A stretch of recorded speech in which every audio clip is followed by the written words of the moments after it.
It's official. The low-carb diet craze. With the amount of is information over. out there, Hello. it's quite easy to get overwhelmed. There's a new diet to try. GM diet. Out of all the Why diets, is when you find intermittent something that fasting? works for you, Why is the Mediterranean diet you good end up for in your a similar situation. heart? Here, how about some lettuce? And while the diet ends, you bounce right back to your old eating habits.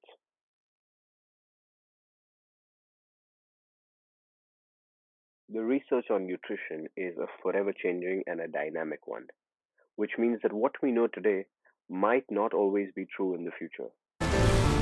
Wait! Stop! Don't eat that food! Who are you? What are you doing in our house? I'm from the future. I'm here to warn you, don't eat that food. Why not? The eggs, they're full of cholesterol. What? Cholesterol, it clogs up your arteries. Eating even just one egg can dramatically increase your chance of heart attack. Don't eat eggs. Oh my God, thank you. You're welcome. Godspeed.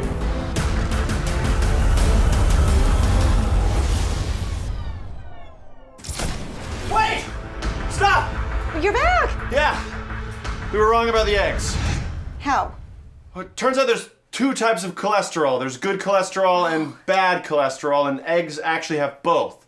So you can eat eggs, but just don't eat the egg yolks. So stick with the egg whites.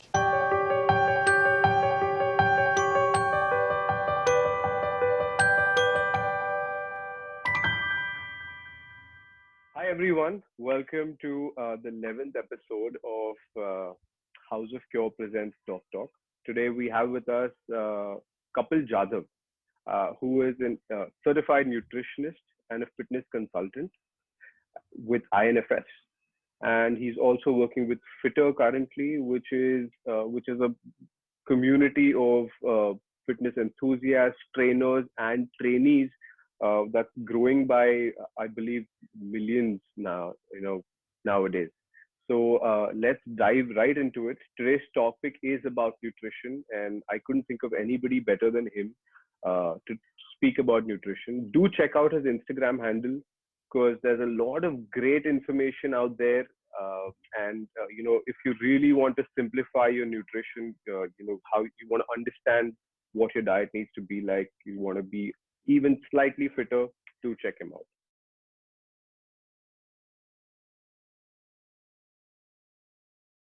Right. Hi, Kapil. Hi, Karan. First of all, thank you so much for that glorious introduction. And it's really a pleasure speaking with you and with House of Cure. Thank you. Thank you so much. Okay, so diving right into it, Kapil, what is nutrition? It's something that I've, while growing up, we all of us remember seeing that pyramid diagram where, carbs was at the bottom and fats was right at the top. Right. And I believe that's a very crude way of looking at nutrition. And it somewhat gives us a good idea of what we should be following, but it's not up to the mark with the current research standards, I believe. So what's your overall view on nutrition? What is nutrition according to you? All right. Let's simplify it. Now, when we speak about nutrition or diet, say a healthy or a nutritious diet is nothing but something which protects you against all forms of malnutrition and all forms of diseases by giving you the right kind of macro and micronutrients. So whether it is a pasta that you eat or a roti, sabzi, dal, rice that you eat, everything's part of your nutrition. So when we talk about diet, the general notion is that it's something that will be restrictive, something that, we do not generally follow on a sustainable long-term basis. However, when we speak in simple terms, diet is nothing but the sum total of all the foods that you eat. So right since childhood, we've been told, eat your veggies, have your lentils, have your rice. So if you think of it, essentially we were always given a kind of advice wherein we were following certain macronutrients, wherein, eat your veggies, so complete your fiber, complete, eat your dals, get your proteins, or eat your rice, eat your roti. So a complete diet or a complete nutrition is such wherein you're getting good combination of all these nutrient values. So in simple terms, we can say that a healthy or a nutritious diet is nothing but something which keeps you healthy, keeps you fit, and it's not something that needs to be over. I mean, like made complex. I mean, it's something pretty simple and pretty straightforward. Let's say we have our macronutrients and our micronutrients. So micronutrients are, as the name suggests, something that we require in trace quantity, something in milligrams and grams. So say your vitamins, minerals like vitamin C, vitamin B, vitamin D, or zinc, calcium, iron. Again, these are Right. really required in trace elements and trace values, and we generally get a good source of them if we diversify our meals and we eat sufficient quantities of meals. So here's the question of how much to eat. There are people who are used to eating really low quantities of foods, and that is where deficiencies start coming in. Like, so now this is a surprising stat for me too. Almost 50% of Indian women are deficient in iron, or every or a big portion of 40-year-old women and 40 and above women are deficient in calcium, deficient in vitamin D3, vitamin B12. Right. So Yeah. talking about the micronutrition part of it, this is something that quantity and the diversification takes care of. So if we are eating a diverse food wherein we are having all the veggies, fruits, your dals, rotis, rice, you can specifically focus on your Indian diet and still get all of these. Or if you are fond of say a Western diet, or say an Italian diet per se, you can still get these micronutrients from them. The key lies in diversification of food and eating all different kinds. Now let's go on to the macronutrient part. Yeah. Macro meaning the bigger portion of it, and we do require in like them in huge quantity of grams. Now let's speak about proteins. The required dietary allowance for protein, the least minimum that we need is about 0.8 grams per body weight. So if your weight is 60 kgs, you require roughly around 48 grams of protein. Right. So now talking about protein, the abysmal fact for India is that a lot of us are protein deficient. And there was this national sample survey conducted by the government, which shows an alarming trend that the protein intake in urban India is falling, is going down and down. So suppose if a person needs to eat 48 grams of protein, they're not eating over 20-25 grams of protein. So a person might think that they are getting enough protein from their dals, or Right. say occasionally having paneer or occasionally having eggs, but then that does not suffice. As compared to that, the Western diet is pretty much rich in protein, and they very well complete the RDA, which is about 0.8, but they have more than 1.2, 1.5 grams of protein on a regular basis.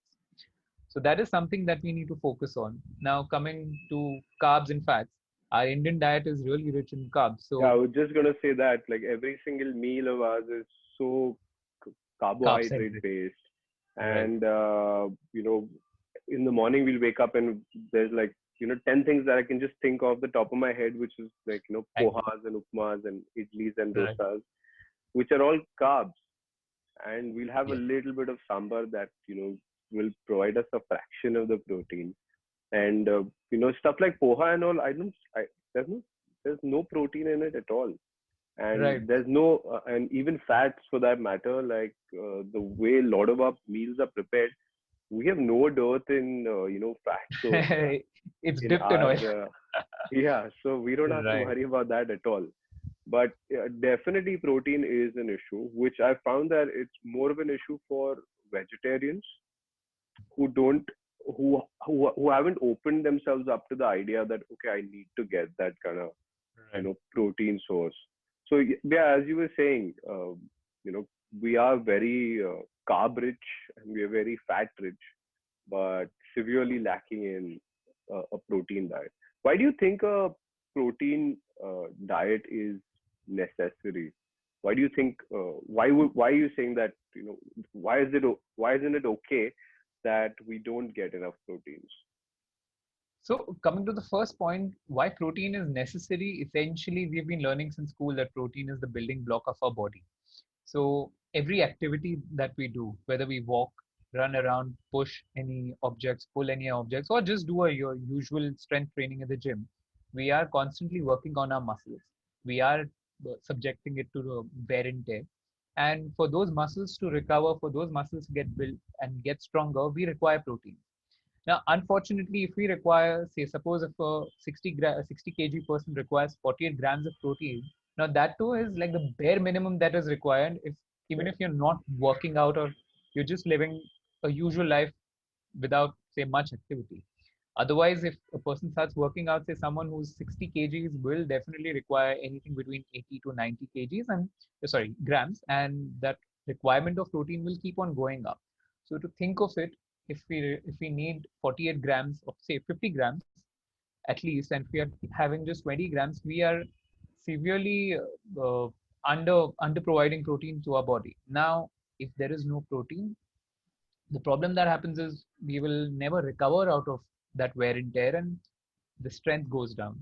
Your general energy levels will go down. Again, a lot of your physiological functioning, basic hormones, organs, tissues, they are made up of protein. Your hair and your skin is made up of protein. So a protein rich diet will ensure that your general overall physiological functioning is optimum. And the second best thing about protein is that protein keeps you full for a longer time. It has higher satiety.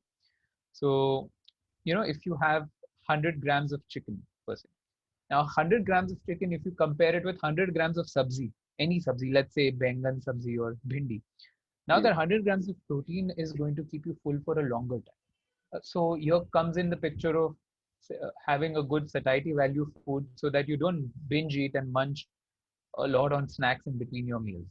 Right. Now, coming to the veg part of it, agreed, veg sources are pretty limited. We have paneer, we have whey protein, then soya, cheese. But then again, no, cheese is not something that we can keep on eating on a regular basis in big quantities. So Right. here our sources are restricted. Why I'm not mentioning dal as a very rich protein source is because more than protein, it's providing you with carbs. And the quantity of dals that we have, like just one katori, probably we're getting 3-4 grams of protein out of it. Now the fun fact is that one cube of Amul cheese or a slice of cheese will give you 5-6 grams of protein. So, you're getting more protein from that cheese cube than from that katori Then, of yep, dal. yep, yep, yep.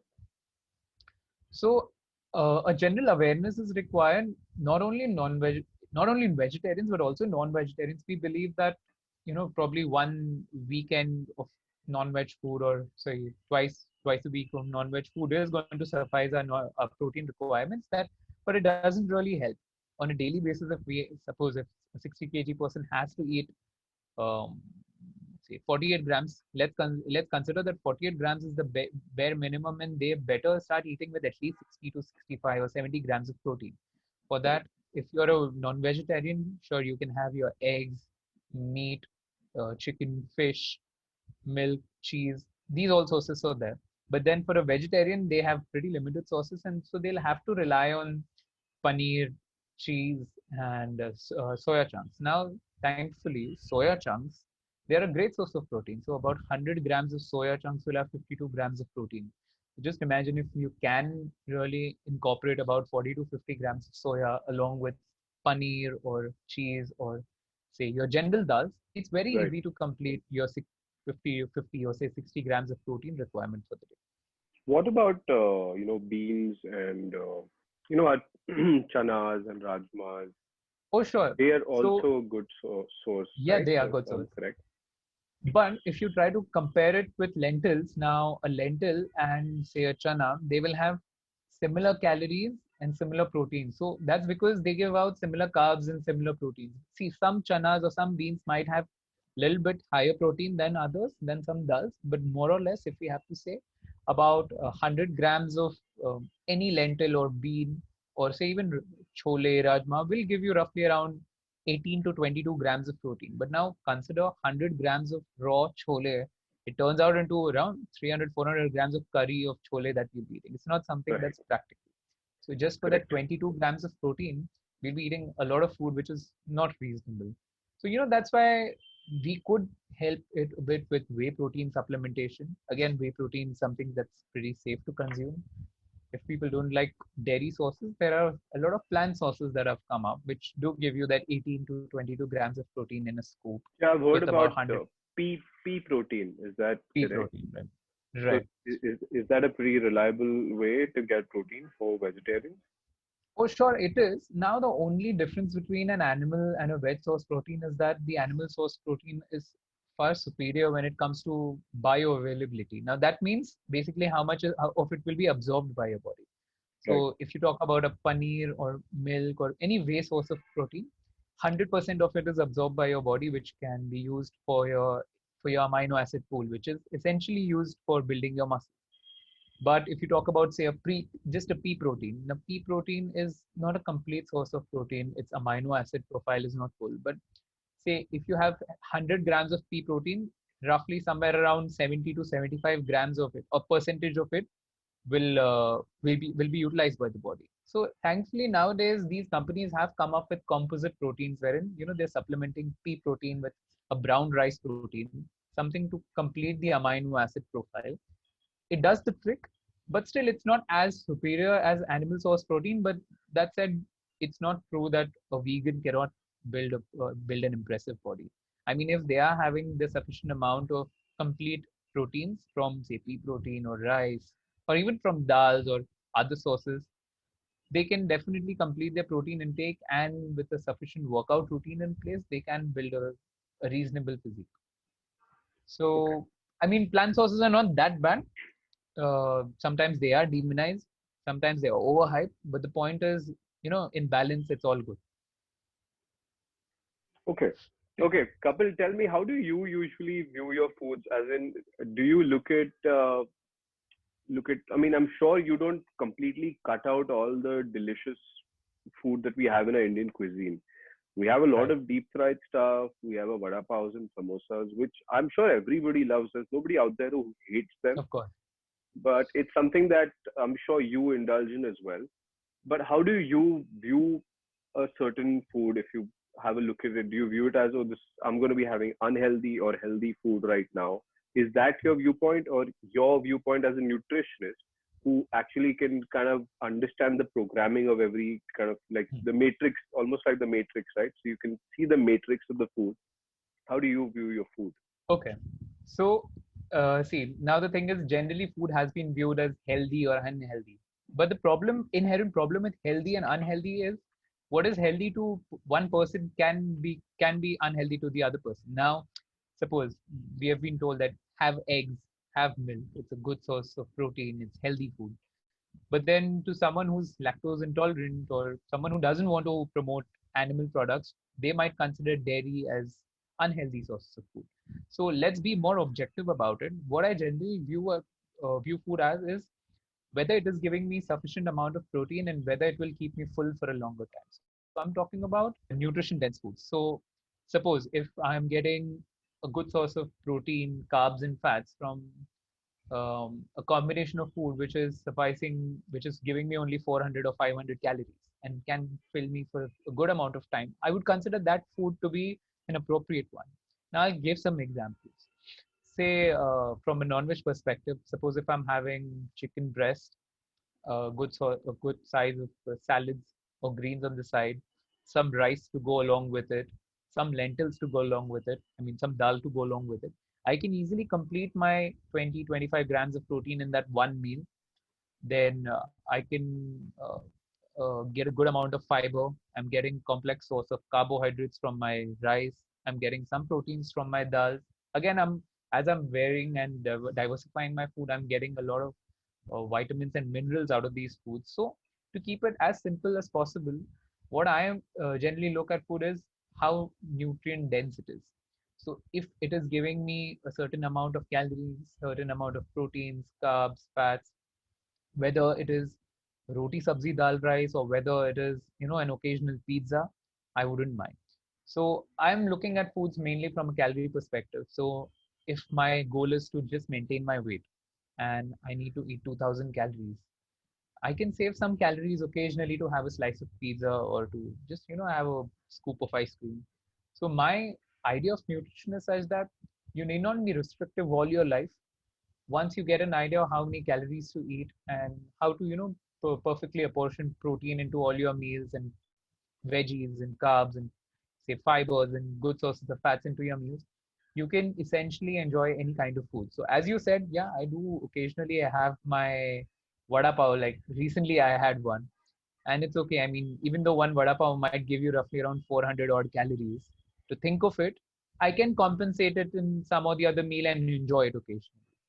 Now, just to give a comparison, 400 calories of vada pav, like one vada pav, is not going to fill your stomach. It's not going to give you, say, barely any. It's going to give you barely any protein. All you are getting is saturated and transaturated fats and carbs.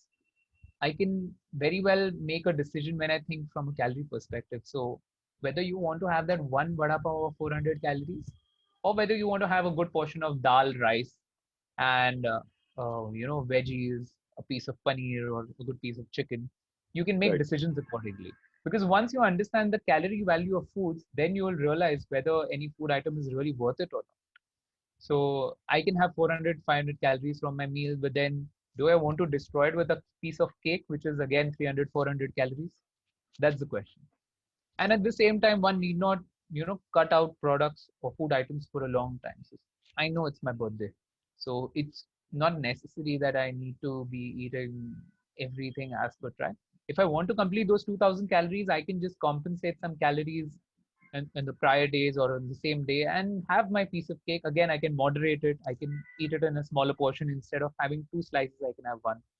So we can be a bit mindful about our calculation and approach towards food, but Right. more, but the more calculative you are in the beginning, easier it is for you to understand whether it's a 400 calorie food, whether it's a 15-gram protein food or not, and that inherently or intuitively with some period of time helps you. So a simple example out of this is you're out with your friends for a dinner. Now, whether to have a chicken nugget, a deep fried chicken nugget, or to have a chicken kebab, or whether to have a butter paneer masala, or to just have roasted paneer, it's your choice. I mean, nobody is going to say, why are you having this food and not Yeah. having this. Correct. I mean, of course, as long as you are having a good time with your friends, probably having a can of beer, just a can of beer, not four or five. You're moderating your food intakes, you can have a reasonable, healthy lifestyle. So that's as it. I mean, once you start understanding things in terms of protein, in terms of calories, the source of it will not really matter. I mean, people sometimes do obsess over eating healthy, gluten-free, or organic foods will Yeah. make a Yeah. difference. But then, even if you're having gluten-free food, you can still overeat it and increase your calories and still be over. So the moderation is the key. Now, since you've been in this field for quite some time, it must be quite easy for you to look at a food item and kind of gauge the caloric value. But did you have any hacks at the beginning of your journey that just a general, okay, this should be around this much, so that anybody who views this kind of gets a quick idea of just looking at their plate, what kind of a caloric value their plate would look All right. like, what their next meal would look like. For this, I have a general suggestion. What you could do is, thankfully, we have a lot of food tracking apps nowadays. Healthify Me, MyFitnessPal, Fitter, Noom. So it could be like a 1 week exercise if they would like to follow. Every time you take, say, any portion of meals, whether one roti, one bhakri, or say one bowl of rice, they could journal their food, and with time they would get an idea that generally if they're eating, say, a certain amount of food, they will get an idea if it's 400 calories or 800 calories. So for someone like me who likes to eat, say, dal rice or some paneer along with it, some chicken or some veggies along with it, and some curd with it, I my meals tend to be in that 400 to 500 calorie range. So even in the future, if I eat something similar, I would know that I'm You eating have a 400 or you have a 500 calories. fair idea, right? Right. So the only way is the more you journal your food, the more you come to know which kind of food items are how many calories. So simple thing like a banana would have about for 100 grams, a banana would have about 100 calories, but a watermelon would have about 15 calories. So something like this, you would only find out if you start journaling your food. And in due course of time, I can say, like, say, even in a month's time, a person can be reasonably good at estimating their calories. So even if you're eating, say, a thali wherein everything's deep fried, there are a Yeah. lot of carb items, you can still make an estimate that this is certainly not 400 calories. Whether it is 800 or 1000, that will also come with time. More you journal your food, you'll get to know. But then Correct. if you are accustomed to eating, say, 400-500 calories like on a general basis, then you would know whenever you eat the next set of 400-500 calories. Now, whether it is from roti sabzi or whether it is from pasta or from some noodles, you'll still get a good idea. Okay, that's a pretty good. I think everybody has to start with tracking their food intake basically, just for a little while, and then you get like a huge idea of what you will That's be, right. what you're consuming, and that'll help you and I think others around you for a very long time. Right. Okay, Kapil, I think we've covered a lot of the general ideas and the basics. Do you have any like a golden nugget, like kind of a golden rule that you follow for your meals for sure? This For is sure. what my meal should always be, because that's the way I know that I'm going to be getting a healthy, nutritious diet. All right. So just a simple way to achieve that is make sure that our meals are more protein centric than carb centric. So we generally have this like 2-3 rotis or a big portion of rice or poha. Rather, what Right. we could do is we cut down on our rotis and carb section, and we start introducing some higher amounts of protein. So for a vegetarian, you can certainly have soya chunks and even rotis made out of soya flour, or n number of soya combinations with other vegetables. Like people have soya matar, soya aloo. So you can have Yeah, a yeah. protein source. Or for non-vegetarians, it's pretty easy. We can have a chicken and fish and meat and eggs. But then the more you focus on your proteins, automatically your appetite to eat other food items reduces in the same meal, because protein has really high satiety value.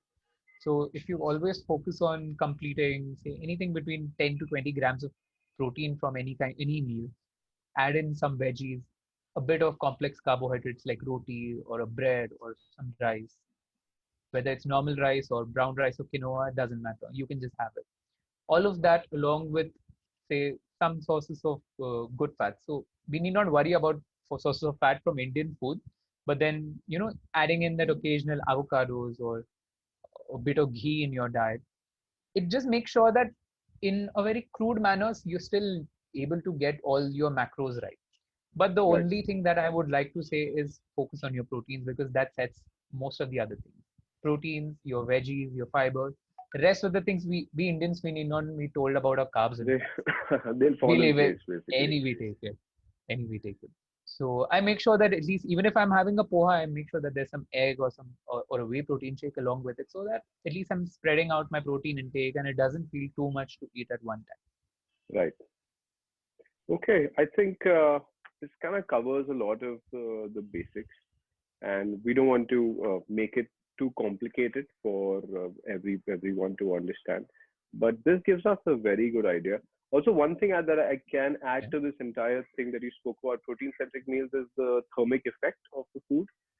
Your body Right. takes a lot of body takes energy to process proteins. So basically, you're kind of spending a little 1 or 2% more to process the protein. So Right. naturally, you're naturally spending a few calories even in doing that. Right. So Right. it really helps for somebody who's trying to lose weight to add that to their diet, because it just only helps in creating a little bit of a caloric Right. deficit. That's But right. I think otherwise we've covered up everything. Yeah. And I believe so. Kapil, thank you very much. My pleasure. And If thank you so much for having this chat and initiating this. Like, I really Yeah, enjoyed it.